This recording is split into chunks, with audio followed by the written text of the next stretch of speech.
Bonjour à tous, bienvenue dans ce nouveau numéro de Tuto Synth. Aujourd'hui nous allons sauvegarder nos sons. Alors sauvegarder nos sons, on appelle ça aussi le dump de patch. Vous avez probablement déjà vu dans les documentations de vos synthétiseurs ou tout simplement sur les machines elles-mêmes des notifications comme quoi on pouvait dumper, alors dump one ou dump all.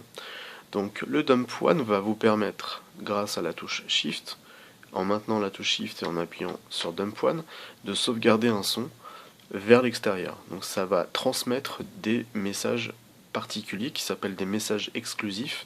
On les appelle aussi les CISEX.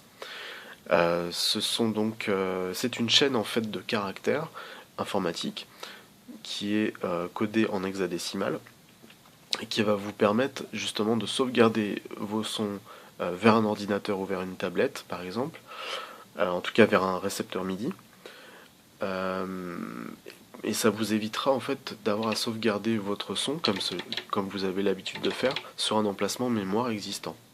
Le problème de sauvegarder à l'intérieur de la machine, alors c'est très très pratique, hein. Ça, faut pas que les constructeurs arrêtent de nous donner cette possibilité-là. Par contre, au bout d'un moment, vous allez vous retrouver peut-être coincé parce que vous aurez créé beaucoup de sons.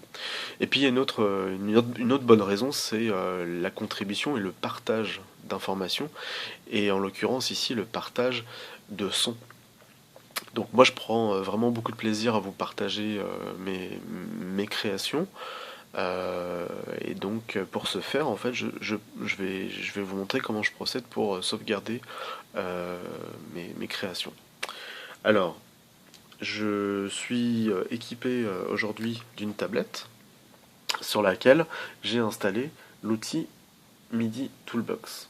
Donc, MIDI Toolbox, il vous permet plusieurs choses.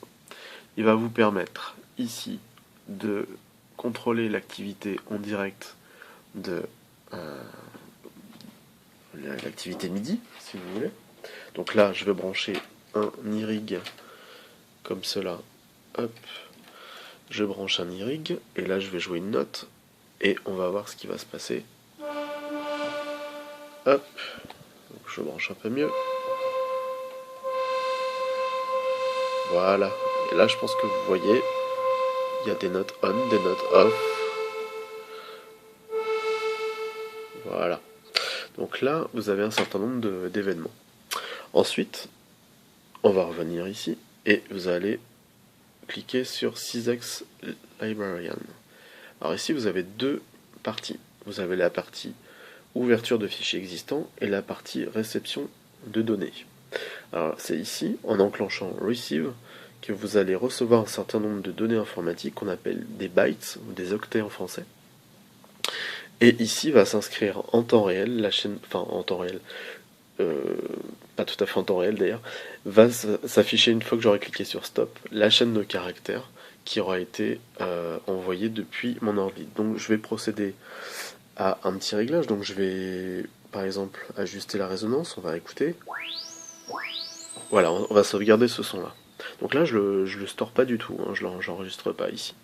Donc là je vais cliquer sur Dump, enfin sur Shift et Dump, donc comme cela. Et voici ce qui va se passer sur l'iPad. Voilà, j'ai reçu 139 bytes, je clique sur Stop, et ici vous avez la chaîne de caractères avec le bit de début, le bit de fin, donc le start and stop, et ici toute une chaîne de caractères. Alors évidemment, n'allez pas apprendre ces chaînes de caractères, je vous avoue que là, j'irai pas vous expliquer en détail ce que ça fait. On sait juste que on va juste pour simplifier la chose, dire qu'il y a un bit effectivement qui est plutôt dédié à la reconnaissance du constructeur et de la machine. Et puis ensuite tous les réglages qui correspondent à tous les réglages qui sont faits ici. Maintenant, il va falloir sauvegarder ce son. Donc je vais le sauvegarder, je vais l'appeler mon patch, voilà.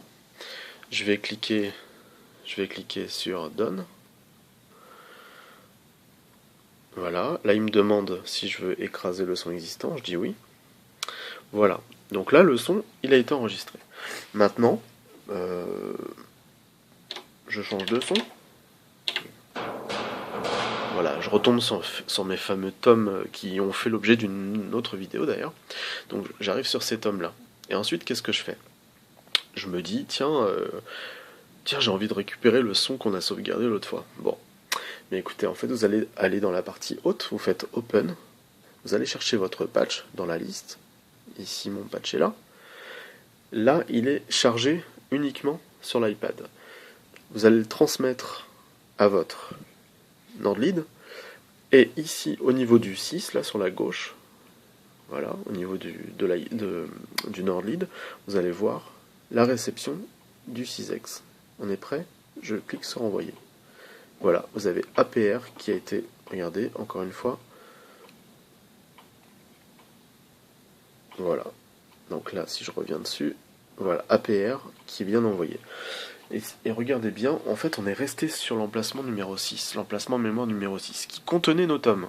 Et si j'appuie sur mon clavier, qu'est-ce qu'on a maintenant? Voilà, donc c'est assez magique.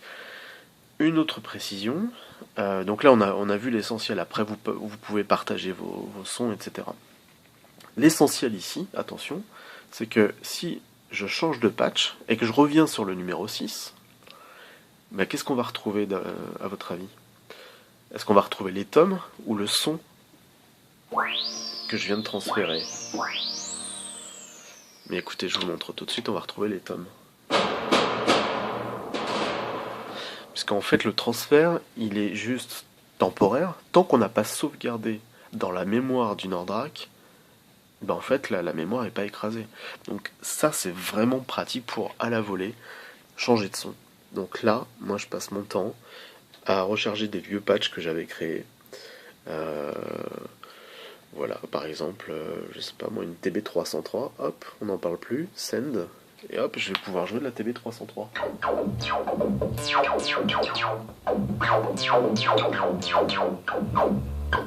Et voilà. Mais écoutez, je vous laisse pour cette vidéo, et je vous dis à très très bientôt. Ciao ciao.